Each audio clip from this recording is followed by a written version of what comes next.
This is the story of Moses versus Pharaoh, the showdown where God took on an entire nation. And if you think that sounds crazy, just wait until you hear how it all went down. Now, a lot of people would look at the Pharaoh and his massive army and think, wow, there's no way Moses could win a battle like that. But Moses didn't try to defeat Pharaoh with armies or weapons, because he knew that this wasn't just a normal fight. No, this was a battle of miracles, and he was about to show Pharaoh what true power really meant. When Moses told Pharaoh to let the Israelites go, Pharaoh got super angry and said, "Who is the Lord that I should listen to him and let Israel go? I don't know the Lord, and I won't let Israel go."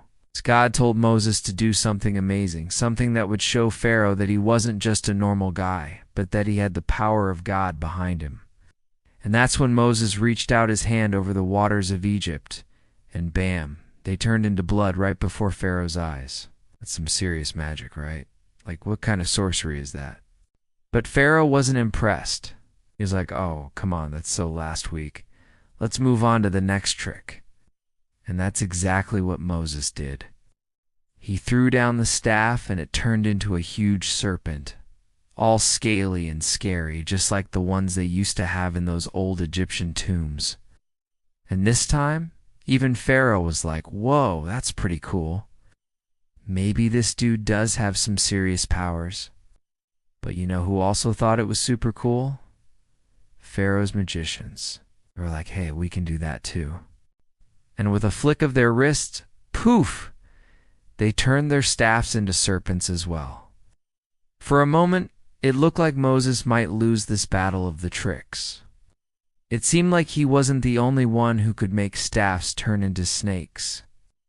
But then Moses' snake swallowed up all the other serpents, including the ones from the magicians, leaving them empty-handed. That's when Moses showed everyone that his power wasn't just impressive, it was undeniable. These guys were trying to copy what he was doing, but it just wasn't working. Now, you might be thinking, why did those magicians try to copy Moses? Didn't they know that messing with God's power could be dangerous? Well, see, back in those days, magic was a big deal. The magicians were like the rock stars of the time, and they thought they were the best. So when they saw Moses do his thing, they were like, no way, we can do that too. But they didn't understand that Moses' power came from God, and you can't mess with the divine like that. This wasn't just a battle of tricks. It was a clash of two worlds, the world of magic and illusions versus the world of the divine and miracles. And let me tell you, the divine always wins in the end. Pharaoh still wasn't having it. His heart was harder than a pharaoh's heart should be. Even after seeing all those signs, he was still like, nah, I'm good. You and your God can just buzz off. But you know what? God wasn't done yet. He had even bigger plans for showing Pharaoh what he was made of. So God gave Moses the power to do 9 more awesome things. He turned the water into blood again. He made it rain frogs, then lice, and even flies. There were all kinds of creepy crawlies everywhere, not to mention the boils and the buzzards.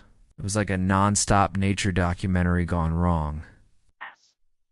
And with each new miracle, Moses showed just how powerful he was. He didn't do these things to scare people. He did them to prove that he had God's power.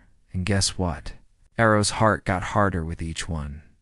It was like a game of chicken, except instead of cars, it was plagues.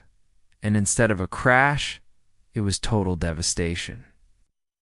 Now, you might be wondering why God didn't just hit Pharaoh with the biggest, baddest miracle right away. Why drag it out? Well, here's the thing. God wanted to give Pharaoh every chance to change his ways. He wanted him to choose to do the right thing. But Pharaoh was stubborn, kept hardening his heart, and God respected that decision. You see, God gave humanity free will, the ability to choose their own path. He didn't want to force them to do anything, wanted them to come to him willingly. So God let Pharaoh keep hardening his heart, even though he knew where it would lead. As the plagues continued, it was clear that God wasn't holding back. He sent hail and fire, locusts and darkness.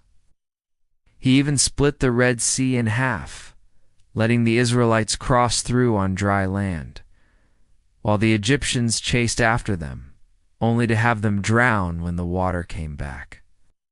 It was like a biblical water park, except instead of fun in the sun, it was death by drowning.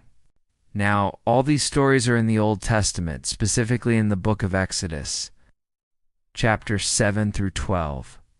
The whole story of Moses and Pharaoh is filled with some seriously epic battles. But the showdown where Moses and Pharaoh faced off was the ultimate test. Pharaoh's magicians couldn't hold a candle to Moses. In fact, they ended up making things worse for themselves. This wasn't just a battle of tricks. It was a clash between good and evil, God versus the forces of darkness. And guess what? God won in the end. The ultimate showdown was the plague of darkness. For 5 days, there was total darkness all over Egypt, like someone had flipped off the lights in the universe. And during that time, the Israelites celebrated the Passover, honoring God and his power over the darkness. But for the Egyptians, it was a different story. They were scared and confused and desperate for the light. And that's when God struck, taking out every firstborn son in Egypt, whether they were human, animal, or insect. It was devastating, heartbreaking, but it was also unavoidable. God had warned them, given them chances to change their ways, but they kept hardening their hearts. So this was the ultimate consequence. The thing is, Pharaoh wasn't the only one who had a big role in this showdown. Moses had to step up too. He wasn't just a bystander watching God work his magic. No, he was an active participant, a leader, a prophet who delivered God's message and performed miracles. In fact, the Quran talks about the showdown between God and Pharaoh. In Surah 20, verse 20, it says, "We caused the people of Pharaoh to know that these are signs, but they rejected them." This shows that Moses wasn't the only one who played a part in this epic battle. God had a plan, a purpose, and he chose Moses to be a part of it. Each plague was a test, not just for Pharaoh, but for the Israelites too. They had to stay strong, keep their faith and trust in Moses and God. The showdown wasn't just a physical battle, it was a spiritual war on an epic scale. God showed his power through Moses, but he also tested the faith of the Israelites. It was a tightrope walk, a balance between hope and despair, faith and doubt. But ultimately, they made it through together. Think about that for a second. This showdown wasn't just about power or magic. It was about faith and trust. God showed his power to the world, and those who believed in him were saved. This showdown wasn't just a story. It was a lesson, a guide for how to face your own battles. It teaches you to stay strong, keep your faith, and never give up, because in the end, the battle is worth it. It reminds us that life isn't always easy. We'll face challenges and tests that seem impossible to overcome. But if we stay focused, keep our faith and trust in ourselves and our beliefs, we can make it through anything. And let's not forget the importance of helping others. This showdown wasn't just about saving yourself. It was about standing up for what's right and helping those who can't help themselves. It teaches us that we have the power to make a difference in the world, to stand up against injustice and help those in need. So remember the showdown between Moses and Pharaoh when life gets tough and you need a reminder that you are stronger than you think? Just like Moses and the Israelites, you can overcome any challenge if you stay focused. Keep your faith, and help others along the way. All right, folks, that's all for now. Don't forget to share and subscribe if you want to see more videos like this. And until next time, may the odds be ever in your favor.